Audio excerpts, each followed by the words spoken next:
So, here's a letter. Greetings. Thank you for taking the time to read my letter. I really appreciate it. My name is Nisin R. Lopez. I'm a 43-year-old Cuban American artist based in Miami, Florida. I am contacting you in order to denounce a hideous crime that is being perpetrated against me here in the United States of America.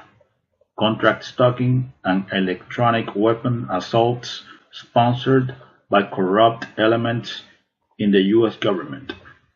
Yes, I am a targeted citizen. I've been experiencing organized harassment sponsored by the authorities since January of 2011. This thing ruined my life. You might be saying to yourself, what exactly is organized harassment, right? Well, this is not easy to explain, you know. One could say that contract stalking is bullying on steroids.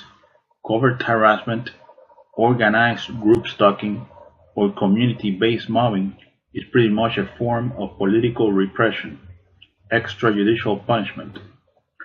Organized stalking is a secret program of the US government designed to destroy targeted individuals emotionally and psychologically through dark neurolinguistic programming and negative aversive stimuli.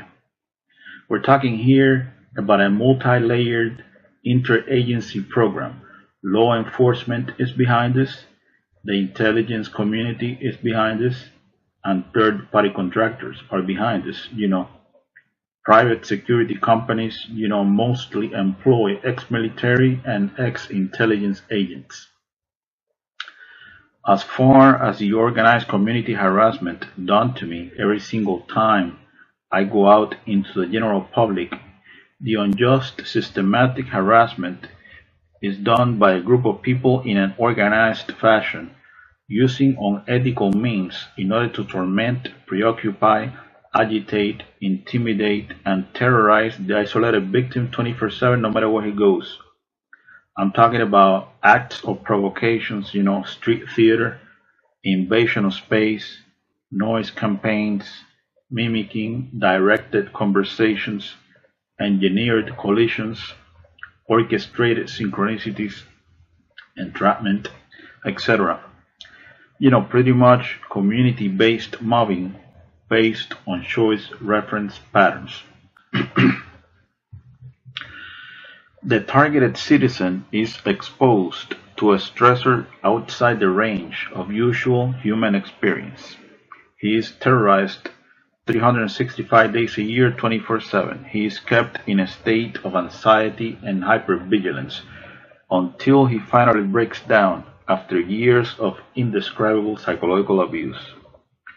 Most victims of this program end up homeless, in jail, or in psychiatric institutions, isolated with no support system, broken in spirit.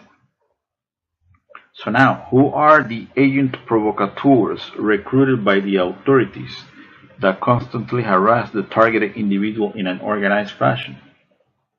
Well, they are called surveillance role players. They believe they are patriots and heroes, serving a noble cause. They come from all types of social backgrounds. These mindless automatons are brainwashed into believing that the target is a really bad person, a terrorist, a murderer, or a sex offender, like a rapist or a child molester. We're talking here about a professional character assassination campaign, a clandestine civil military operation. The command station for organized stalking is the fusion centers. We're talking here about Threat Intelligence Consortium. Overall, contract stalking is a secret, illegal, long-term, unconstitutional surveillance program designed to neutralize outspoken, politically incorrect freethinkers that are designated as enemies of the state, even if they are just innocent, harmless, law-abiding citizens that pose no real threat to anyone. Keep in mind that the targeted individual is also subjected to directed energy weapons and other forms of psychological torture. I'm talking about mind control neural weapons, remote neural influencing technology. The human test subject is implanted with highly advanced neuronanotechnology that enables brain-to-computer interface. This secret technology of DARPA flavor enables the handlers to link the target's unique brain signature to their supercomputer. These are some of the things they can do with this technology. This technology enables the handlers to read the target's thoughts verbatim in real time. They can tap into the optical nerve and into the auditory system. They can see what you see and they can hear what you hear. This technology allows the handlers to map out all the target's emotional states, especially negative emotions like sadness, anxiety, fear, anger, etc. They can beam these emotions back into the target anytime. They can even Google your memories. This technology can be used to implant words, phrases, images, and motion pictures into the target's psyche or natural stuff. The idea behind this is to make the target believe that those are his real thoughts when they are not, synthetic telepathy. This technology can be used to control dream cycles and sleep patterns. They can deprive the target of sleep. This technology can be used to control the muscle movement of the target, causing spasms. They can also inflict pain in any part of the body. This technology can be used to sexually manipulate the target. It can make the target feel sexual arousal, or it can sort of turn off the target's sexuality altogether. It can also be used to manipulate the hormones of the target, thus lowering and raising estrogen and testosterone levels in women and men respectively. This technology can also be used to eliminate the target with an artificial heart attack that generates no forensic evidence. Pretty amazing stuff, right? All the experiences of the human test subject are stored in a supercomputer that predicts behavior based on past choices. I think the ultimate end of this program is to create a digital clone of the target's brain.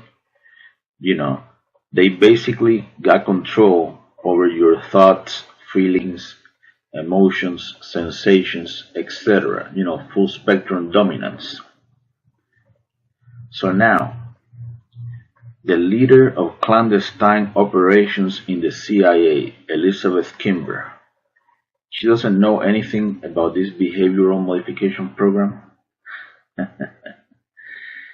The principal deputy director of national intelligence, Susan M. Gordon, she doesn't know this kind of thing is taking place.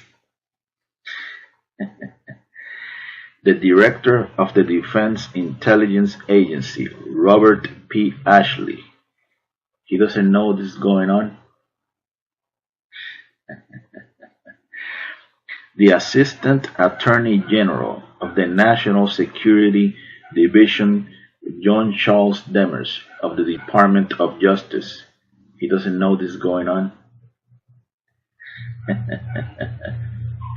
The director of the FBI's Terrorist Screening Center, Charles H. Cable, he doesn't know this is going on. The Undersecretary of Homeland Security for Intelligence and Analysis, David J. Glove, he doesn't know this is going on. Of course they all know this is going on. The puppet masters behind this personality disintegration program, they will do anything in order to justify a multi-billion-dollar national security, counterterrorism, corporate military intelligence police state complex, multi-billion or multi-trillion, who knows, Think, for example, about how much money has been invested in projects like the brain research through advancing innovative neurotechnologies. This transhumanism agenda is big business. So, let's go ahead and put this into perspective. Conclusion. On one hand, we got heavy, overwhelming, multi-layered, organized community harassment designed to drive a person crazy. Then, they got a military technology based on DNA resonance that can be used to push a person over the edge. A perfected breakdown tactic on the human will. You know, this is a humanity 2.0 experiment, no question about it.